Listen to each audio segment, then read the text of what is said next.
Hello friends, welcome to crazy GK tricks. दोस्तों, आज इस वीडियो में मैं आपको साइंस में फिजिक्स का टॉपिक लाइट को अच्छे से डिस्कस करूंगा। दोस्तों, बहुत ही ज़्यादा इंपॉर्टेंट है। अगर किसी कॉम्पिटिटिव एग्जाम में अगर हम बात करें तो साइंस एक बहुत ज़्यादा इंपॉर्टेंट रोल प्ले करता है। और साइंस का जो पार्ट है फिजिक्स, उसमें लाइट का टॉपिक जो होता है, इससे क्वेश्चन बनता ही बनता है। ठीक है फ्रेंड्स, तो आज का लेक्चर दोस्तों आप ध्यान से सुनिएगा। पूरा लेक्चर मैं आपको अच्छे से समझाऊंगा। उसके बाद दोस्तों मैंने एक टेस्ट तैयार करा है, वो भी आपको मैं पैरेलली साथ में समझाने के बाद टेस्ट लगाऊंगा। तो दोस्तों आप पूरा लेक्चर ध्यान समझिएगा तो आसानी से आप उस टेस्ट में क्वेश्चन क्लिक कर पाएंगे। ठीक है फ्रेंड्स, तो चलिए हम अच्छे से समझते हैं और फिर हम टेस्ट देंगे। चलिए स्टार्ट करते हैं। दोस्तों, हमारा पहला जो टॉपिक है वो है रिफ्लेक्शन ऑफ लाइट। इसको हिंदी में बोला जाता है प्रकाश का परावर्तन। ठीक है फ्रेंड्स, तो चलिए हम देखते हैं कि प्रकाश का परावर्तन क्या है। जब दोस्तों इसको ऐसे समझेंगे कि लाइट जब चिकनी सरफेस पे टकराती है, ठीक है, तो वो टकराने के बाद एक दूसरी डायरेक्शन में लौट जाती है। ठीक है, तो इस घटना को हम क्या बोलते हैं? प्रकाश का परावर्तन बोलते हैं। ठीक है, तो देखिए दोस्तों, ये यहाँ से सन से जैसे कि ये लाइट आई यहाँ पर, ठीक है, जैसे कि आप डायग्राम में देख रहे हैं, और यहाँ पर ये सरफेस है, ठीक है, चिकनी सरफेस है, यहाँ पर वो टकरा कर लाइट वापस से वातावरण में चली गई। आप जिसे देखा आपने, तो ये ध्यान रखिएगा बस कि रिफ्लेक्शन ऑफ लाइट क्या होता है। टकराने के बाद वापस उसी मीडियम में चली जाती हैं वो, तो इसको हम क्या बोलते हैं? Reflection of light. ठीक है, चलिए आगे और नेक्स्ट हम समझते हैं। अगला है दोस्तों रिफ्रैक्शन ऑफ लाइट, प्रकाश का अपवर्तन। दोस्तों बहुत ही ज्यादा इंपॉर्टेंट टॉपिक है, तो आप ध्यान से देखिएगा पूरा और ध्यान से सुनिएगा। ठीक है फ्रेंड्स, तो जब कोई लाइट एक मीडियम से दूसरे मीडियम में जाती है, और वो लाइट कैसे उस पे जा रही है? तिरछी अगर अगर वो इंसिडेंट होती है ना, तो अपनी मेन डायरेक्शन से वो हट जाती हैं। ये पूरी घटना जो होती है ये प्रकाश का अपवर्तन कहलाता है। ठीक है, तो इसको हम डायग्रामेटिकली थोड़ा समझते हैं कैसे क्या है। देखिए फ्रेंड्स, क्या हुआ, अगर मान लो कि ये जो आप नीचे का सेक्शन देख रहे हैं वाटर का सेक्शन पूरा, और ऊपर का एयर है, ठीक है, तो ये दो अलग अलग मीडियम हो गए, ठीक है, माध्यम हो गए। ठीक है ना, तो नीचे वाटर का अलग और एयर का अलग हो गया। अब जो ये ऑब्जर्वर दिख रहा होगा, जैसे कि आपको यहाँ पर ये ऑब्जर्वर दिख रहा है, ठीक है, डायग्राम में, तो जब रे जो है, ठीक है, लाइट जो है, रे जो है, वो एक वाटर मीडियम से एयर मीडियम में जा रही है।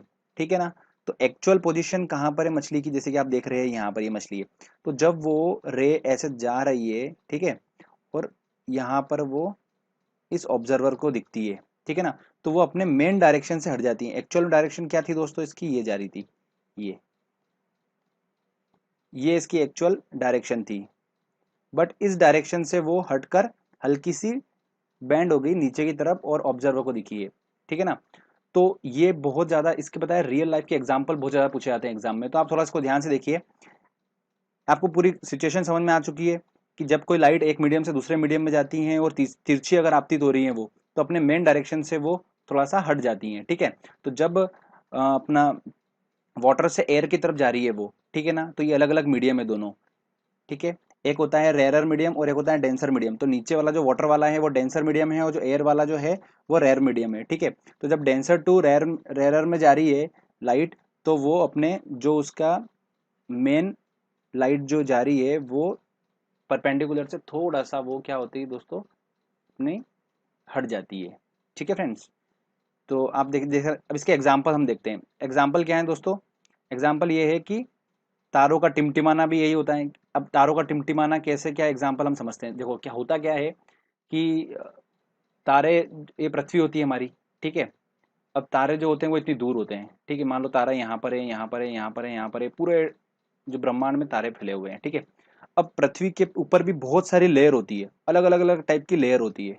ठीक है ना, तो जब इन तारों की लाइट जब पृथ्वी पर आती है, तो हर लेयर में वो क्या होती हैं? रिफ्लेक्ट होती जाती हैं। तो वो रिफ्लेक्ट होती जाती हैं, लाइट लाइट रिफ्लेक्ट हो जाती हैं और हमारे तक पहुंचती है। तो इस वजह से क्या होता है दोस्तों, हमको वो तारे जो होते हैं वो टिमटिमाते हुए दिखाई देते हैं। यही कारण होता है रिफ्लेक्शन ऑफ लाइट में ही। ठीक है, ये इस कारण से ही तारे जो होते हैं टिमटिमाते हमें दिखाई देते हैं। अगला होता है पानी में पड़ा सिक्का तली से ऊपर उठाया जाता है। जनरली हम देखते हैं कि पानी में जैसे सिक्का डाल देते हैं तो वो हल्का सा उसके जो बेस होता है उससे हमको ऊपर उठा देता है। उसका कारण भी यही होता है, जैसे कि मैंने आपको दिखाया। जैसे अभी हम देख रहे थे कि मछली को देख रहे थे, तो हल्की सी जो एक्चुअल मछली की जो पोजीशन थी वो ये थी, बट जो ऑब्जर्वर के आंखों में जा रही है उस वो जा रही है उसकी अपेरेंट पोजीशन, मतलब उसको आभास हो रहा है कि मछली यहाँ पर है, बट एक्चुअल पोजीशन मछली की यहाँ पर है। ठीक है ना। तो उसी तरीके सिक्का जो होता है अपनी तली से ऊपर उठाई देता है, उसका कारण होता है रिफ्लेक्शन ऑफ लाइट। ठीक है फ्रेंड्स। तो इसको आप ध्यान से समझ लिया आपने। जब भी हम बात करेंगे कुछ इमेज की कि ऊपर दिखाई दे रही है पानी का सिक्का या मछली या कुछ, तो एग्जाम में बहुत क्वेश्चन पूछे जाते हैं दोस्तों इससे, तो आप इसको ध्यान से समझ लीजिएगा पूरा। ठीक है। जब कोई लाइट एक मीडियम से दूसरे मीडियम में जाती है और तिरछी आपतित होती है तो वो मेन डायरेक्शन से हट जाती है। ठीक है फ्रेंड्स, इसी को बोलते हैं प्रकाश का अपवर्तन। अब आगे हम बात करते हैं अगले टॉपिक की। अगला टॉपिक आता है दोस्तों हमारा टोटल इंटरनल रिफ्लेक्शन। ठीक है, इसको हिंदी में बोला जाता है प्रकाश का पूर्ण आंतरिक परावर्तन। ठीक है, अब इसको समझते हैं। अभी हमने समझा दोस्तों अपवर्तन, समझा हमने रिफ्रैक्शन समझा हमने। तो आप जैसे कि यहाँ पर डायग्राम में देख रहे हैं, जैसे कि यहाँ पर देखिएगा, ये देखिएगा पोजीशन को। तो यहाँ पर क्या हुई दोस्तों, देखिए दोस्तों आप ये कि डेंसर मीडियम से जब रेरर मीडियम में अगर कोई रे जा रही है, तो हमने बात करी थी नॉर्मल से, जो इसका नॉर्मल है ये सेंटर में यहाँ पर, ये इस नॉर्मल से क्या होती है वो हल्का सा हट जाती है, दूर हट जाती है। ठीक है ना। तो अब ये पहली पोजीशन थी हमारी। ठीक है। अगर मैं ये किसी एंगल से जरूर ये जारी होगी, यहाँ से किसी एंगल से जारी होगी। ठीक है, एक मीडियम से दूसरे मीडियम में। अगर इस जो इंसिडेंट एंगल है इसका, ठीक है, आपतित कोण है, अगर मैं इस इंसिडेंट एंगल को अगर थोड़ा सा बढ़ाता हूँ, ठीक है ना, जैसे कि सेकंड वाली इमेज में देखिए आप, कि सेकंड वाली इमेज में अगर मैंने इंसिडेंट एंगल को थोड़ा सा बढ़ा दिया, ठीक है ना, तो ये क्या हुआ, जो रे थी एक मीडियम से दूसरे मीडियम में जा रही थी, तो ये वापस सरफेस पे निकल गई। ठीक है, सरफेस पे निकल गई। ओके, दूसरे मीडियम में गई नहीं है। तो इस एंगल को क्या बोलते हैं दोस्तों, क्रिटिकल एंगल बोला जाता है, क्रांतिक कोण बोला जाता है हिंदी में। अगर मैं इस क्रिटिकल एंगल से थोड़ा सा और अगर बढ़ा दूं मैं अगर इस एंगल को, तो दोस्तों क्या देखिए क्या हो रहा है, ये जो रे जिस मीडियम से जा रही थी उसी मीडियम में वापस लौट आई। ठीक है ना फ्रेंड्स। तो इस पूरी सिचुएशन को, इस घटना को क्या बोलते हैं हम, टोटल इंटरनल रिफ्लेक्शन, पूर्ण आंतरिक परावर्तन की सिचुएशन इसको बोला जाता है। Okay friends. तो इसके जो मेन एग्जाम्पल्स हैं वो बहुत ज़्यादा इंपॉर्टेंट है, जो कि पूछे जाते हैं एग्जाम में। मैंने आपको सिचुएशन पूरी समझा दी कि क्या एक्चुअल में पूर्ण आंतरिक परावर्तन क्या होता है, अपन ने वो समझ लिया है। अब हम थोड़ा सा इसको एग्जाम्पल देख लेते हैं। तो पहला हमारा एग्जाम्पल है हीरे का चमकना। ठीक है। तो हीरे का चमकना वो ऐसा क्यों होता है, हीरे का चमकना, इसका कारण मैं आपको बताता हूँ, देख सुनिएगा दोस्तों। हीरा जो होता है उसका जो क्रिटिकल एंगल होता है वो बहुत ही ज़्यादा कम होता है, लगभग 24 डिग्री के समथिंग उसका क्रिटिकल एंगल होता है। ठीक है। तो जब कोई प्रकाश जो होता है, जब कोई लाइट होती है, जब वो हीरे में जब प्रवेश करती है अंदर, ठीक है, इंटर करती है, तो उसके जो अंदर की सरफेस होती है उस पर बार बार टकराती रहती है और वहां पर उसका पूर्ण परावर्तन होता रहता है बार बार। ठीक है। टोटल रिफ्लेक्शन होता रहता है बार बार वहां पर। फिर क्या होता है, जब बार बार उसका रिफ्लेक्शन अंदर रिफ्लेक्शन होता रहता है, तो वो किसी ऐसी सरफेस पर टकराती है जहां पर उसका इंसिडेंट एंगल अगर 24 डिग्री से कम होगा, तो वो हीरे से क्या होती है, बाहर आ पाती है। तो ऐसा क्या होता है, बार बार होता रहता है लगातार, तो इस वजह से क्या होता है, हमें हीरे को जब हम देखते हैं तो हमको टिमटिमाता हुआ वो दिखाई देता है। तो उसका मेन कारण ये होता है। ओके। अगला हमारा दोस्तों दिखाई देता है हमें कि रेगिस्तान में मरीचिका दिखाई देना, मतलब हमको ऐसा प्रतीत होना कि वहां पर कोई चीज है, जैसे कि पेड़ का अपने को इमेज अगर उल्टी दिखाई देना, ठीक है, जमीन पे दिखाई देना, पेड़ नीचे दिखाई देना, और पानी का आभास होना। तो ये जो चीजें होती है, ये जो होती है, ये एग्जाम्पल है टोटल इंटरनल रिफ्लेक्शन का, ध्यान रखिएगा दोस्तों। उसके बाद पानी में पड़ी हुई परख नली जो होती है हमको चमकीली टिमटिमाती हुई दिखाई देती है। पानी में हवा के जो भरे बुलबुले होते हैं वो टिमटिमाए देते हैं। ठीक है। और ऑप्टिकल फाइबर, इसमें भी टोटल इंटरनल रिफ्लेक्शन होता है। तो आप ये जो आपने देख लिया दोस्तों एग्जाम्पल, ये आप बिल्कुल ध्यान रखिएगा, ये एग्जाम में कितनी बार पूछे गए हैं, तो आप इनको बस अच्छे से स्टडी कर लीजिए, इनको समझ लीजिए, आपको ये आसानी से याद हो जाएगा फंडा। ठीक है। चलिए हम आगे टॉपिक को समझते हैं। तो फ्रेंड्स अगला हमारा टॉपिक है डिस्पर्शन ऑफ लाइट। ठीक है, ध्यान से समझिएगा इसको, वेरी इंपॉर्टेंट है। इसमें होता क्या है कि जब प्रकाश जो होता है वो प्रिज्म से होकर गुजरता है, तो अपवर्तन मतलब रिफ्रैक्शन के पश्चात क्या होता है, प्रिज्म की बेस की ओर झुकने लगता है। ठीक है। और साथ साथ विभिन्न रंगों में बढ़ जाता है। इसे ही हम क्या बोलते हैं, डिस्पर्शन ऑफ लाइट या प्रकाश का वर्ण विक्षेपण कहते हैं। ओके फ्रेंड्स, तो आपने ये इसकी मेन फंडा समझ लिया कि डेफिनेशन है क्या। अब दोस्तों इसमें मेन आप एक बात ध्यान रखिएगा कि जो हमारा सूर्य जो होता है, ठीक है, जो सूर्य की लाइट होती है, हमारी सन की जो लाइट होती है, ठीक है, उसमें अलग अलग कलर्स होते हैं, तो उसमें लाल कलर जो होता है रेड कलर, ठीक है ना, उसकी वेवलेंथ जो होती है तरंग दैर्ध्य, ठीक है, तो वेवलेंथ जो होती है वो सबसे ज्यादा होती है किसकी, रेड की, ओके। और सबसे कम जो होती है वो होती है बैंगनी की, ठीक है। इसकी सीरीज होती है पूरी, मैं आपको बता देता हूँ। और जो कलर जो दोस्तों देखिए प्रिज्म के बाद जो ये स्पेक्ट्रम हमारा बना, तो इसमें जो कलर होते हैं वो 7 कलरों में डिवाइड होती है वो रे, ओके। तो इसको याद रखने का तरीका सीरीज वाइज कैसा है, ऊपर होता है रेड, फिर इसके बाद आता है हमारा लाल होता है, उसके बाद फिर नारंगी कलर होता है, फिर पीला, फिर हरा, फिर नीला, फिर जामुनिया और फिर बैंगनी कलर होता है। तो इसको याद रखने का तरीका दोस्तों मैंने ट्रिक के माध्यम से आपको बता रहा हूँ मैं, कि बेजानी हपीनाला, तो ये अपना एक आराम से याद रख सकते हो कि बेजानी हपीनाला, बेजानी हपीनाला। तो बैंगनी, जामुनिया, नीला, हरा, पीला, और नारंगी और लाल। तो लाल की दोस्तों ध्यान रखिएगा वेवलेंथ तरंग दैर्ध्य सबसे ज्यादा होती है, ठीक है। और उसके बाद फिर नारंगी की होती है और सबसे कम होती है बैंगनी रंग की, ठीक है फ्रेंड्स। तो आप ध्यान रख सकते हो इसका आसानी से।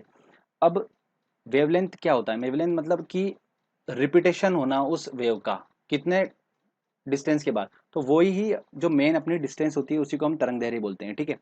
तो अगर किसी की डिस्टेंस अगर ज़्यादा होगी तो वो एनर्जी को भी उतना ज़्यादा उस लॉस करेगा एनर्जी का, तो एनर्जी ज़्यादा खर्च होगी तो उसके पास एनर्जी कम होती है।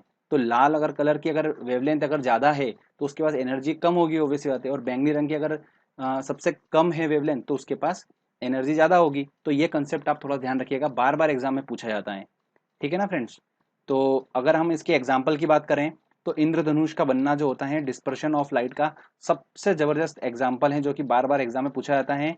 और इसके अंदर इंद्रधनुष के बनने में टोटल इंटरनल रिफ्रैक्शन, ठीक है, रिफ्लेक्शन और रिफ्रैक्शन, मतलब परावर्तन, पूर्ण आंतरिक परावर्तन और अपवर्तन, तीनों घटनाएं होती हैं, ठीक है। और उन तीनों घटना के फलस्वरूप वर्ण विक्षेपण डिस्पर्शन ऑफ लाइट का सबसे अच्छा एग्जाम्पल है इंद्रधनुष का बनना। ओके फ्रेंड्स, ये एग्जाम में पूछा जाता है तो आप इसको थोड़ा ध्यान रखिएगा। चलिए नेक्स्ट टॉपिक को हम समझते हैं फ्रेंड्स। अगला टॉपिक है हमारा स्कैटरिंग ऑफ लाइट, प्रकाश का प्रकीर्णन। इसको हम थोड़ा समझते हैं। इस घटना में होता क्या है दोस्तों, कि जब प्रकाश ऐसे माध्यम से गुजरता है जहां पर धूल या कोई अन्य पदार्थ मौजूद होते हैं तो प्रकाश सभी डायरेक्शन में फैल जाता है। वो जो लाइट होती है वो डायरेक्शन में फैल जाती है, इसे स्कैटरिंग ऑफ लाइट बोलते हैं या फिर प्रकाश का प्रकीर्णन बोला जाता है, ठीक है। जिस कलर की एनर्जी सबसे ज्यादा होगी उसका प्रकीर्णन, मतलब वो सबसे ज्यादा स्कैटरिंग जो का फैलेगा, वो सबसे ज्यादा कौन फैलेगा, जिसकी एनर्जी सबसे ज्यादा होगी। अभी हमने पढ़ा कि जिसकी वेवलेंथ सबसे ज्यादा होती है उसके पास कम एनर्जी होगी, ठीक है। जिसकी वेवलेंथ जो होती है वो सबसे कम होगी उसके पास सबसे ज्यादा एनर्जी होगी। तो बैंगनी रंग जो था हमारे पास, उसकी वेवलेंथ जो है सबसे कम होती है इसलिए एनर्जी ज्यादा है तो ज्यादा स्कैटर होगा। मतलब वेवलेंथ के माध्यम से हम आराम से एनर्जी तक पहुंच सकते हैं और वहां से हम पता कर सकते हैं कि कौन सा रंग जो है ज्यादा फैलेगा एटमॉस्फेयर में, ठीक है फ्रेंड्स। तो आपने ये कंसेप्ट समझा। अब आप डायग्रामेटिकली देखिए यहाँ पर, जैसे कि ये सन है, ठीक है। अब यहाँ से जो रे आ रही है, अब ये जो एटमॉस्फेयर है अपना, हमारा अपना पृथ्वी का जो वातावरण है, उसमें बहुत सारे धूल और मिट्टी और इनके कण ऊपर एटमॉस्फेयर में घूमते रहते हैं। तो उनसे क्या होता है, जब ये लाइट टकराती है, ठीक है ना, तो ये अलग अलग डायरेक्शन में रिफ्लेक्ट हो जाती है, अलग अलग डायरेक्शन में फैल जाती है, इधर उधर चली जाती हैं, ठीक है ना। तो देखिए जैसे कि आप ये डायग्रामेटिकली इसको समझ सकते हैं और देख सकते हैं, ठीक है फ्रेंड्स। तो अब मैं आपको बताता हूँ, जनरली ये पूछा जाता है कि कौन से कलर की एनर्जी सबसे ज़्यादा होती है और इस तरह के क्वेश्चन पूछ लिए जाते हैं एग्जाम में, तो आप थोड़ा ध्यान रखिएगा उस कंसेप्ट को। इसके एग्जाम्पल की बात करते हैं तो आकाश का नीला ही दिखाई देना, सूर्य के उगते व डूबते समय लाल दिखाई देना। तो जहां पर कलर की बात होगी दोस्तों, ठीक है ना, वहां पर स्कैटरिंग का टॉपिक जरूर आप दिमाग में रखिएगा। अगर हम क्वेश्चन सॉल्व करेंगे टेस्ट सीरीज में, अभी आगे हम जब टेस्ट लगाएंगे इस टॉपिक का, तो आप उसमें ध्यान रखिएगा कि अगर हमको कुछ कलर की बात हो रही है या फिर ऐसा कुछ, तो वहां पर स्कैटरिंग की बात होगी, स्कैटरिंग ऑफ लाइट की वहां पर बात होगी। तो आकाश का नीला ही दिखाई देना ऐसा क्यों होता है, इसका रीजन मैं आपको बताता हूँ, ठीक है। तो होता क्या है फ्रेंड्स, आप ऐसा समझिएगा इसको कि दिन के समय में हमें आकाश नीला दिखाई देता है। ये क्वेश्चन एग्जाम में पूछा जाता है, ऐसा क्यों। तो कारण इसका ये है कि दिन के टाइम में सूरज जो होता है वो हमारी पृथ्वी के पास होता है सबसे ज्यादा, ठीक है। सुबह और शाम के टाइम पे दूर होता है, दिन के टाइम पे वो सूरज जो होता है पृथ्वी के बिल्कुल पास में होता है। तो वहां से सनलाइट जो आती है हमारी, ठीक है, उसके अंदर अलग अलग कलर्स होते हैं। तो अलग अलग कलर जब होते हैं जब वो एटमॉस्फेयर में आते हैं, तो जो बैंगनी रंग है, ठीक है, जिसकी एनर्जी जो है वो सबसे ज़्यादा है, ठीक है ना, और वेवलेंथ सबसे कम है। एनर्जी ज़्यादा होने के कारण जब वो मार्केट में टकराती, जब वो एटमॉस्फेयर में टकराती हैं, ठीक है, धूल के कणों से, तो वो सबसे ज़्यादा फैल जाती हैं पूरे एटमॉस्फेयर में। और बाकी के जो कलर्स हैं वो भी फैलते हैं, पर उतने उतने ज़्यादा लेवल पे नहीं फैलते हैं जितना बैंगनी रंग फैलता है। तो बैंगनी रंग और बाकी कलर का जो मिक्सचर बन जाता है, तो उस वजह से एटमॉस्फेयर पूरा क्या होता है, नीला हो जाता है। ऊपर का जो हम देखते हैं ना, आकाश पूरा देखते हैं हम ऊपर का, तो वो पूरा नीला दिखाई देता है हमें। इस यही कारण है उसका कि सबसे ज़्यादा जो फैलता है वो बैंगनी रंग फैलता है, और बाकी कलर के साथ वो जब मिक्सचर होता है तो फिर हमें वो नीला दिखाई देने लगता है ऊपर। और ऐसा क्यों होता है कि डूबते टाइम और सूरज उगते टाइम हमें लाल दिखाई देता है? उसका कारण ये है कि इस समय पर जब वो सूरज उग रहा है और डूब रहा है, ठीक है, जब सनसेट और सनराइज की बात आती है, तो वहां पर जो सूरज होता है वो पृथ्वी से सबसे ज्यादा डिस्टेंस पे होता है, सुबह और शाम के टाइम पर। ठीक है, तो जो हमारी हमने वेवलेंथ की बात करी थी, तो हमारा रेड कलर है, ठीक है, उसकी जो वेवलेंथ है, वो वेवलेंथ जो है सबसे ज्यादा होती है रेड कलर की, ठीक है, और एनर्जी सबसे कम होती है। तो सुबह सुबह जो होता है, बैंगनी रंग की उतनी वेवलेंथ नहीं हो पाती है, इसलिए वो पृथ्वी तक उतनी नहीं पहुंच पाती जितना रेड कलर पहुंचता है, क्योंकि उसकी वेवलेंथ ज्यादा है, वो ज्यादा ट्रेवल करेगी डिस्टेंस। तो वेवलेंथ ज्यादा है दोस्तों।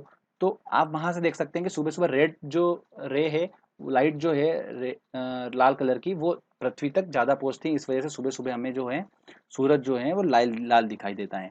ठीक है फ्रेंड्स, तो ये कंसेप्ट था उसका, आप इसको ध्यान रखिएगा। ये एग्जाम्पल भी एग्जाम में पूछे जाते हैं, तो आप इसको थोड़ा सा ध्यान में रखिएगा। चलिए अब हम आगे टॉपिक को डिस्कस करते हैं। अगला टॉपिक है फ्रेंड्स हमारा ह्यूमन आई, मानव नेत्र का जो डिसीज होती है, दृष्टि जो हमको होती है, ठीक है ना, दृष्टि दोष होते हैं। तो वो कौन कौन से होते हैं हमें ध्यान रखिएगा। निकट दृष्टि दोष होता है और एक दूर दृष्टि दोष होता है। इनको इंग्लिश में क्या बोला जाता है मैं आपको बता देता हूँ। निकट दृष्टि दोष को बोला जाता है मायोपिया, और दूर दृष्टि दोष को बोला जाता है हाइपरमेट्रोपिया। तो आप ध्यान रखिएगा, थोड़ा सा ये भी पूछ लिया जाता है जनरली। अब एक और चीज पूछी जाती है कि निकट दृष्टि दोष है, तो इसको थोड़ा समझते हैं हम। ठीक है, हिंदी के नाम में थोड़ा सा डिफिकल्टी है, तो आप इसको थोड़ा समझिएगा। निकट दृष्टि दोष, जब भी अगर इस तरीके से अगर आंखों के अगर दोष से रिलेटेड अगर क्वेश्चन आता है एग्जाम में, तो आप थोड़ा सा दिमाग में ऐसा रखिएगा कि जो बोल रहा है वो बिल्कुल भी नहीं है। ठीक है ना, क्या कंसेप्ट है हमारा, जो बोल रहा है वो बिल्कुल भी नहीं है, वो गलत ही बोल रहा है। तो निकट दृष्टि दोष की बात कर रहा है तो मतलब गलत बात कर रहा है, निकट का दृष्टि दोष तो है ही नहीं। ठीक है ना, तो पास की चीज तो अच्छी दिखाई दे रही पर दूर की चीज नहीं दिखाई दे रही है, तो जो बोल रहा है वो बिल्कुल गलत है। ठीक है ना। अब दूर दृष्टि दोष में ऐसे ही क्या होगा, दूर दृष्टि दोष, तो दूर की चीज तो अच्छी दिखाई दे रही पर पास की नहीं दिखाई देगी, क्योंकि दूर दृष्टि दोष है। ठीक है ना, तो दूर की दृष्टि तो दोष हो ही नहीं सकता, उसको अपने को हमेशा उसका बोलना है, आगे उल्टा बोलना है। तो दूर की चीज तो अच्छी दिखाई दे रही है पर पास की चीज नहीं दिखाई दे रही है। तो अब ये अपने समझ लिया कि इसके अंदर की बात की ये एक्चुअली बोलना क्या चाह रहा है। अब क्वेश्चन ये पूछा जाता है एग्जाम में कि जिसको निकट दृष्टि दोष हो रहा है, ठीक है ना, उसको कौन सा लेंस जो होता है वो लेंस यूज करना चाहिए। तो दो प्रकार के लेंस जनरली यूज होते हैं, एक अवतल लेंस और उत्तल लेंस। ठीक है, ये कॉन्वेक्स है और ये कॉनकेव है। अवतल को बोला जाता है कॉनवेव और उत्तल को बोला जाता है कॉन्वेक्स। ठीक है, तो ये दो तरीके के यूज होते हैं लेंस। तो अब निकट दृष्टि दोष और बार बार कंफ्यूजन होता है, हर बार अपन कितना भी पढ़ लें पर एग्जाम में अपन हमेशा गलत ये कुछ करके आ देते हैं कि यार गलत हो गया यार। तो एक बार आपको कंसेप्ट बताऊंगा तो उसमें आप कभी भी गलत करोगे ही नहीं उसको। ठीक है ना, आप ऐसा ध्यान रखिए दोस्तों कि जैसे कि आप लेंस देख रहे हो, तो अवतल इसमें 4 अक्षर आ रहे हैं, ठीक है, उत्तल इसमें 3 अक्षर आ रहे हैं। ठीक है, तो छोटे अक्षर वाला छोटा दृष्टि दोष के पास जाएगा, बड़े अक्षर वाला बड़े दृष्टि दोष के पास जाएगा। तो जैसे अवतल है, तो अवतल में 4 अक्षर आ रहे हैं, तो वो निकट में 3 अक्षर आ रहे हैं तो उसके पास जाएगा। दूर में 2 अक्षर आ रहे हैं तो वो छोटे वाले लेंस के पास जाएगा, मतलब उत्तल लेंस के पास जाएगा। ठीक है ना, तो इस तरीके से आपको एग्जाम में अगर क्वेश्चन आता है ना, तो आप कभी भी पता है गलत करोगे ही नहीं। आपने जैसे ही वहां पर देखा दूरदृष्टि दोष, तो आपको पता लगा कि छोटा वाले बात कर रहे हैं, दूर मतलब 2 ही अक्षर की बात कर रहे हैं, तो छोटा वाला अक्षर वाला लेंस होगा। तो छोटे अक्षर वाला लेंस कौन सा है, उत्तल है, तो आप उत्तल आराम से लगा दोगे, तो कोई डिफिकल्टी नहीं होगी बिल्कुल भी। ठीक है ना फ्रेंड्स। अब हम बात करते हैं दोस्तों दूरबीन की बात करते हैं। तो खगोलीय दूरबीन की खोज किसने करी थी, केपलर ने करी थी। और गैलीलियो दूरबीन की खोज किसने करी थी, गैलीलियो ने करी थी। तो आप इसको आसानी से याद रख सकते हो, कोई डिफिकल्टी नहीं है। दूरबीन की खोज किसने करी थी, तो केपलर ने करी थी, गैलीलियो ने। ठीक है, केपलर और गैलीलियो ने दोनों ने मिलकर करी थी। तो खगोलीय किसने करी थी, केपलर ने, और गैलीलियो ने गैलीलियो की करी थी। ठीक है ना, तो इस तरीके से आप उसको याद रख सकते हो, कोई डिफिकल्टी नहीं है। तो फ्रेंड्स अब मैं आपको बात करता हूँ टेस्ट सीरीज की मेनली, ठीक है ना। तो जो अगर आपने ये पूरा लेक्चर ध्यान से सुना है तो अब जो नेक्स्ट लेक्चर मेरा आने वाला है वो लाइट के ऊपर पूरा टेस्ट में आपको मैं पूरा टेस्ट करवाऊंगा, साथ साथ में सॉल्व कराऊंगा, कंसेप्चुअली आपको बताऊंगा मैं। तो इस लेक्चर को आपने पूरा देखा है तो आप वो टेस्ट को आराम से सॉल्व कर सकते हो फ्रेंड्स। ठीक है फ्रेंड्स, तो मिलते हैं टेस्ट के साथ में अगले लेक्चर में, ठीक है, और उसको सॉल्व करते हैं। वेरी आईएमपी जो क्वेश्चंस होते हैं उनके मैंने पूरी एक लिस्ट बनाई है और टेस्ट में अपन वही क्वेश्चन सॉल्व करेंगे जो जिनके चांसेस बहुत ज़्यादा हैं एग्जाम में आने के लिए। ठीक है, अगर आपको ये वीडियो अच्छा लगा है तो जल्दी से जाइए और सब्सक्राइब कर दीजिए मेरा चैनल और इस वीडियो को लाइक करिए और शेयर करिए। Thank you friends.